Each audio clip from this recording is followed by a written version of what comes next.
Bidadi integrated township ಏನು land acquisition ಆಗ್ತಾ ಇದೆ, ಇದು ನಮ್ಮ ಸರ್ಕಾರದ ಯೋಜನೆ ಅಲ್ಲ. ಇದು ಹಿಂದೆ ಮಾನ್ಯ ಕುಮಾರಸ್ವಾಮಿ ಅವರು ಮುಖ್ಯಮಂತ್ರಿ ಆಗಿದ್ದಂಥ ಸಂದರ್ಭದಲ್ಲಿ ಬಿಡದಿ ಟೌನ್ಶಿಪ್ ಮಾಡಬೇಕು ಅಂತ ಹೇಳಿ ಕಾರ್ಯಕ್ರಮವನ್ನು ರೂಪಿಸಿದ್ರು. ಸೊ ಹಾಗಾಗಿ ಬಹಳ ವರ್ಷಗಳಿಂದ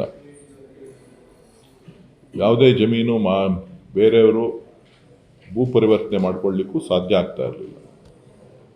ಸುಮಾರು ಆಲ್ಮೋಸ್ಟ್ 15 ವರ್ಷಗಳಿಂದ ಅವ್ರಿಗೆ ಸಮಸ್ಯೆ ಇತ್ತು. ಸೊ ಹಾಗಾಗಿ ಒಂದು ತೀರ್ಮಾನ ಮಾಡಬೇಕು ಅಂಥೇಳಿ ಇವತ್ತು ಅವ್ರೇನು ಮಾಡಿದ್ರು ಆ ಟೌನ್ಶಿಪ್ಪನ್ನು ಮಾಡಬೇಕು ಅಂಥೇಳಿ ಟೌನ್ಶಿಪ್ಪನ್ನು ಮುಂದುವರಿಸಿದ್ದೇವೆ. ಈಗಾಗಲೇ ಉಪಮುಖ್ಯಮಂತ್ರಿಗಳು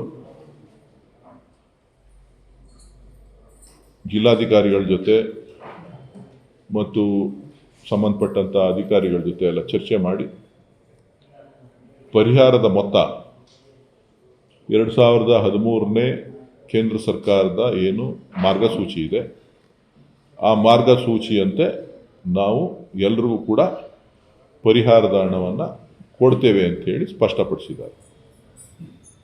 ಇದರಲ್ಲಿ ಯಾರಿಗೆ ಕೆಲವರಿಗೆ ಅನ್ಯಾಯ ಆಗ್ತದೆ ಅಂಥವರು ಕೆಲವು ಜಮೀನುಗಳು ಬೆಲೆ ಮೌಲ್ಯ ಕಡಿಮೆ ಇರೋದ್ರಿಂದ ಕನಿಷ್ಠ 1.5 ಕೋಟಿ ಹಣ 1 ಎಕರೆಗೆ ಸಿಗೋ ರೀತಿ ನಾವು ಜಿಲ್ಲಾಧಿಕಾರಿಗಳಿಗೆ ಮತ್ತು ಸರ್ಕಾರಕ್ಕೆ ನಾವು ಪರಿಶೀಲನೆ ಮಾಡಿ ಅದನ್ನು ಕೊಡೋ ರೀತಿಯಲ್ಲಿ ಮಾಡ್ತೇವೆ ಅಂತ ಹೇಳಿದ್ದಾರೆ. ನಮ್ಮ ಮುಖ್ಯ ಉದ್ದೇಶ ಹಣ ಕೊಡೋದಲ್ಲ, ರೈತರನ್ನು ಕೂಡ ಇದರಲ್ಲಿ ಪಾಲುದಾರರನ್ನಾಗಿ ಮಾಡ್ಕೊಳ್ತಕ್ಕಂಥದ್ದು. ನಾವು ಯಾರಿಗೂ ಹಣ ತಗೊಳ್ಳಿ ಅಂತ ಹೇಳ್ತಾ ಇಲ್ಲ.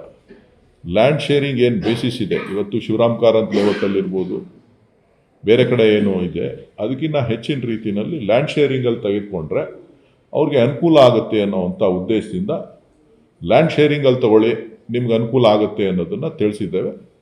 ಜೊತೆಗೆ ಅವ್ರಿಗೆ ಏನು ವ್ಯವಸಾಯ ಮಾಡ್ತಾ ಇದ್ದಾರೆ, ತೋಟಗಳಿದೆ, ಬೇರೆ ಬೇರೆ ವೃತ್ತಿಗಳನ್ನು ಮಾಡ್ತಾ ಇದ್ದಾರೆ, ಕೂಲಿ ಮಾಡ್ತಾ ಇದ್ದಾರೆ, ಅವರೆಲ್ಲರಿಗೂ ಕೂಡ ಒಂದು ರಿಹ್ಯಾಬಿಟೇಷನ್ ಪ್ಯಾಕೇಜನ್ನು ಕೂಡ ಮಾನ್ಯ ಉಪಮುಖ್ಯಮಂತ್ರಿಗಳು ಘೋಷಣೆಯನ್ನು ಮಾಡಿದ್ದಾರೆ.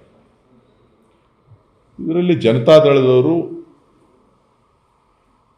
ಕೆಲವರು ಬೇಕು ಅಂತ ಹೇಳಿ ರಾಜಕಾರಣ ಮಾಡ್ತಾ ಇದ್ದಾರೆ.